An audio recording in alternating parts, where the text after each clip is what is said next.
ஒருவன் தன்னுடைய தொழிலில் படுதோல்வியடைந்த நிலையில் தான் நடந்து வந்த வழியில் தெருமுனையில் போவோர் வருவோரை மிகுந்த மனவேதனையுடன் வேடிக்கை பார்த்து கொண்டிருந்தான். அப்போது எதிரில் உள்ள குப்பை தொட்டியில் ஒருவர் தனக்கு தேவையான பழைய பேப்பரை எடுத்து சாக்கில் நிரப்பிச் சென்றார்.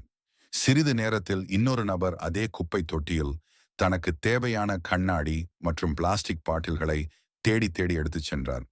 மீண்டும் ஒருவர் தனக்கு தேவையான பழைய இரும்பு, அலுமினியம், எவர் சில்வர் போன்ற உலோகப் பொருட்களை எடுத்து சாக்கில் நிரப்பிச் சென்றார். அதன் பின் ஒரு நாய் வந்தது.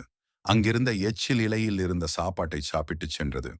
கடைசியாக வந்த ஒரு பசு குப்பையில் கிடந்த பச்சிலையை சாப்பிட்டு தன் பசியை போக்கிக் கொண்டது.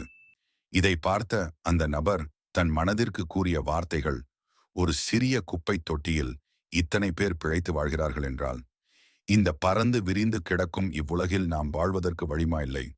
அனைவரும் சற்று நேரம் அமைதியாக சிந்தித்தால் எப்படியெல்லாம் பிழைத்து வாழலாம் என்று தன் மனதை திடப்படுத்திக் கொண்டான். இனி தனக்கு தோல்வியே கிடையாது.